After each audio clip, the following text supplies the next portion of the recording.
I admit I may not have spent as much time in a courtroom as you have. I was also recognized with a Special Achievement Award by the Department of Justice. You remember the Department of Justice, right? It's the agency that's been pursuing you for decades. And like Madam Vice President Kamala Harris, I've had a history of prosecuting sex offenders. So thank you for keeping people like us in business. And as for dumb questions, you're always welcome to come here and answer some, if sitting so close to a prosecutor won't make you nervous. Things escalated fast when Sunny Host took a sharp swing at Donald Trump, framing her criticism like a courtroom argument rather than daytime commentary. She reminded viewers of her background as a prosecutor, name-dropped the Department of Justice, and spoke with the authority of someone delivering a closing statement. What sounded confident on air immediately set the stage for backlash. I think the other one asking the question is dumber than Kamala, so she's a dummy. I watched her over the years. That is one dumb woman. Sorry. I'm sorry, women. She's a dummy. Trump didn't stay quiet. In classic fashion, he fired back with a blunt insult, calling Host a dummy. Harsh, yes, but to his supporters, it felt like a clapback after years of constant legal commentary aimed in his direction. The exchange could have ended there. Instead, it pulled in an unexpected third voice. Department of Justice, right? It's the agency that's been pursuing you for decades.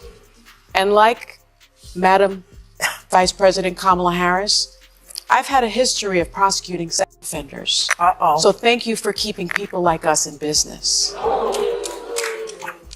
And as for dumb questions, you're always welcome to come here and answer some, if sitting so close to a prosecutor won't make you nervous. I'll even give you a free View mug, not to be confused though with a mugshot, because that's your area. Enter Bill Maher. A longtime critic of Trump, Maher surprised everyone by pushing back, not against Trump but against Sunny Host. The tension traced back to their earlier clash on The View, and this time Maher wasn't letting it slide. His question was simple. Had the criticism crossed from fair analysis into political theater? Asked her why she had sex with Trump. Listen to that, and then listen to what she says after that, because it's quite at variance of what she said to me in 2018. Why did you Donald Trump? I have no idea. But you say it's not a Me Too case. It is not a Me Too case. I mean, I wasn't assaulted. I wasn't attacked or worse, or blackmailed. They tried to shove me in the Me Too box to further their own agenda. And first of all, I didn't want any part of that because it's not the truth, and I'm not a victim. That's not what she's saying now. She's talking about he was bigger and blocking the way. It's all the Me Too buzzwords. She said there was a power imbalance of power, for sure. My hands were shaking so hard. She said she blacked out. Blacked out? Maher zeroed in on claims tied to Stormy Daniels, arguing that serious discussion requires acknowledging weaknesses in the story. He warned that modern outrage culture rushes to conclusions, flattening nuance in favor of moral certainty. For Maher, that wasn't justice, it was performance. Trial in New York, the one he got convicted for, was the greatest fundraising bonanza ever. He was lagging behind Biden, and now he's pulled quite a bit ahead. That trial was the greatest reason people had to send their checks for $5, $10, $25, whatever dollars to Donald Trump. So I was always with you on the one in New York, the hush money trial. I don't think they should have brought that one. It was just always going to look like a case, and people were always just going to look at it. He went further, pointing out an uncomfortable truth.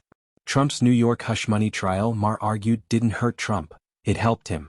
Fundraising surged. Support solidified. What critics saw as accountability, supporters saw as persecution.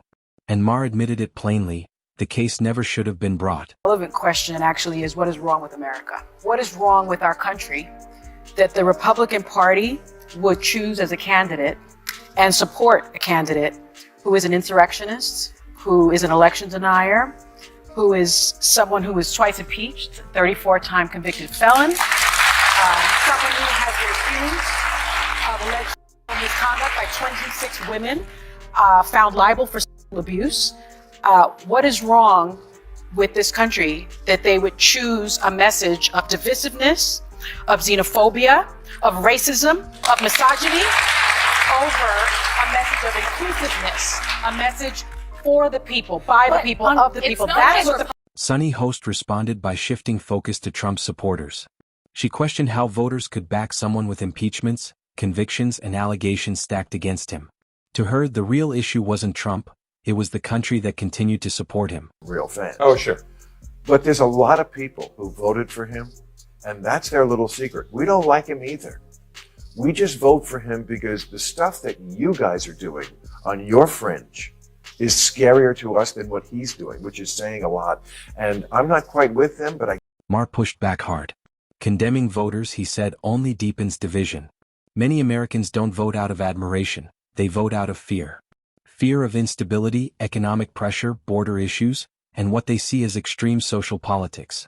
You don't win people over by insulting them. 31% of Americans trust our healthcare system. We have a terrible healthcare system. And, you know, doctors suffer because of big corporations as well. Doctors that want to do good, like my husband, you know, operates on someone even though they don't have insurance and then has to sue health insurance companies to get paid for the work that he's been trained his whole. Maher argued Trump's appeal isn't personal, it's practical.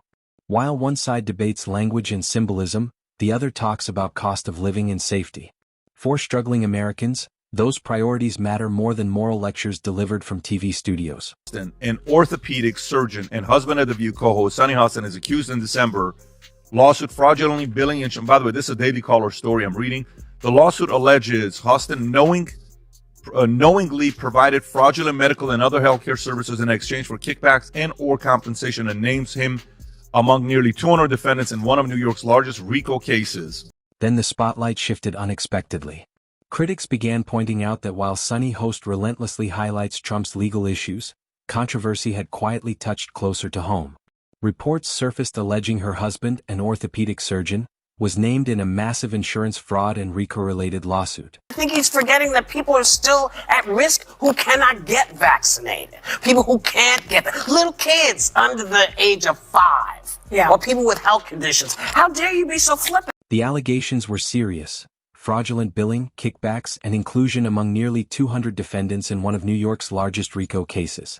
While Host maintains the claims are false, the optics were undeniable. Public judgment has a way of circling back. saying that Whoopi Goldberg getting yanked from The View right after she attacked me on The View is karma. There's no such thing as karma. Sorry. Sorry, but life is random. The only word to describe it when a big game hunter gets trampled by an elephant and then eaten by lions is hilarious. In response, Host and her husband hired high-profile attorneys, including celebrity lawyer Mark Garagos, filing counterclaims alleging defamation and emotional distress. The legal fight moved off camera, but the irony remained impossible to ignore. Hostin and her husband, Dr. Emmanuel Hostin, are preparing for a legal battle to fight accusations that he committed federal insurance fraud. The View co-host and the orthopedic surgeon have hired lawyers Mark Garagos and Daniel Thwaites after Emmanuel was named in one of the largest federal RICO cases ever filed. This wasn't Maher's first collision with The View. Years earlier, he clashed with Whoopi Goldberg over pandemic restrictions, only to later defend her when she was suspended for controversial remarks. Cultural debates, Maher pointed out, flip fast.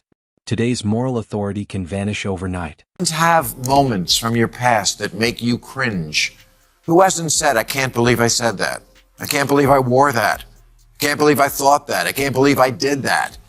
You ate dirt. The takeaway was clear. Nobody is flawless. Endless outrage, selective scrutiny, and public shaming eventually backfire. Maher's message wasn't pro-Trump or anti-Host. It was anti-hypocrisy. Politics, he argued, needs less performance and more humility. Because the moment you stop reflecting on yourself is usually the moment the spotlight turns back on you. Egar Cheho next.